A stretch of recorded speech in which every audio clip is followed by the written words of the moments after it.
नमस्कार शेतकरी बांधवांनो. आजचा दिवस तुमच्या आयुष्यात सोन्याचे अक्षर घेऊन आला आहे. गेल्या अनेक दिवसांपासून ज्या क्षणाची तुम्ही चातकासारखी वाट पाहत होतात, तो ऐतिहासिक क्षण अखेर उजाडला आहे.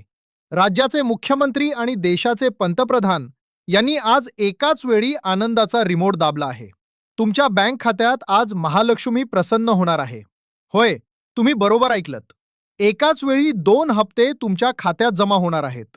पण हे 4,000 रुपये नेमके कोणाला मिळणार? तुमच्या जिल्ह्याचा नंबर कधी लागणार? आणि 35% शेतकऱ्यांचे पैसे नेमके का अडकणार आहेत?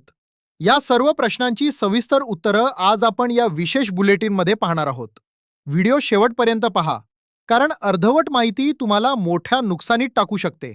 जर तुम्ही अजूनही आपल्या MHB मराठी न्यूजला सबस्क्राईब केलं नसेल, तर आताच खाली लाल बटन दाबून सबस्क्राईब करा.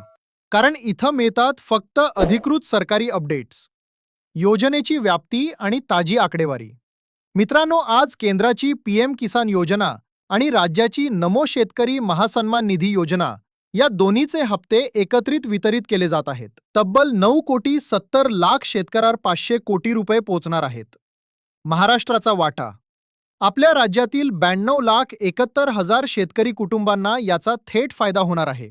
एकट्या महाराष्ट्रासाठी 1930 कोटी रुपयांहून अधिक निधी वितरित केला जात आहे.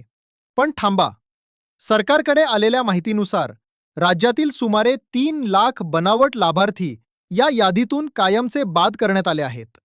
तुमचे नाव त्या यादीत आहे का, हे तपासणे आता अनिवार्य झाले आहे. 2 हप्ते एकत्र येण्याचे गुपित.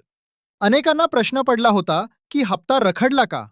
मित्रांनो, नमो शेतकरी योजनेचा 8वा हप्ता आणि PM किसानचा 22वा हप्ता प्रशासकीय कारणांमुळे पुढे ढकलण्यात आला होता.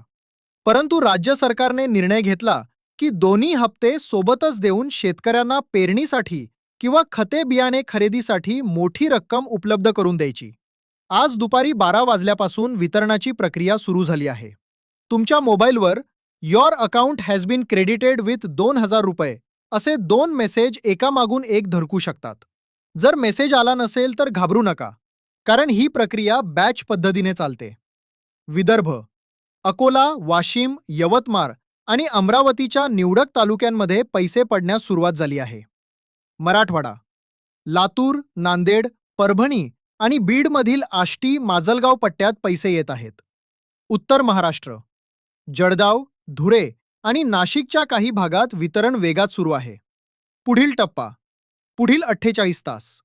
पुणे, सांगली, सातारा, सोलापूर, कोल्हापूर आणि कोकण विभागातील उर्वरित जिल्ह्यांसाठी पुढील 2 ते 3 दिवसात दुसरा टप्पा सुरू होईल.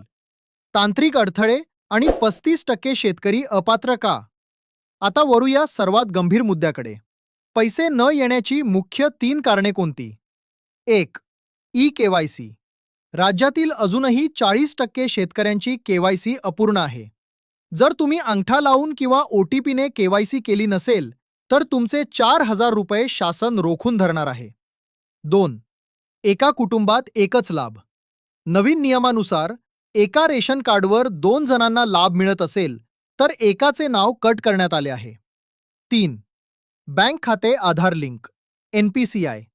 ज्यांचे बँक खाते आधारशी जोडलेले नाही, त्यांचे पैसे पेमेंट फेल्ड होत आहेत. मोबाईलवरून E-KYC आणि स्टेटस चेक. शेतकरी मित्रांनो, आता कोणाकडेही जाण्याची गरज नाही. तुमच्या मोबाईलवरून 1. pmkisan.gov.in उघडा. 2.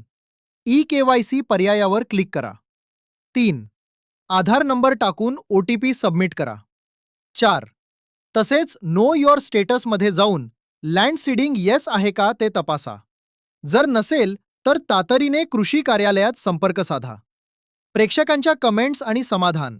आमच्या कालच्या व्हिडिओवर सोलापूरच्या विठ्ठलराव पाटलांनी प्रश्न विचारला होता की आमचा 7वा हप्ता आला नाही, मग 8वा मिळेल का? विठ्ठलरावजी, जर तांत्रिक चुकीमुळे पैसे अडकतात.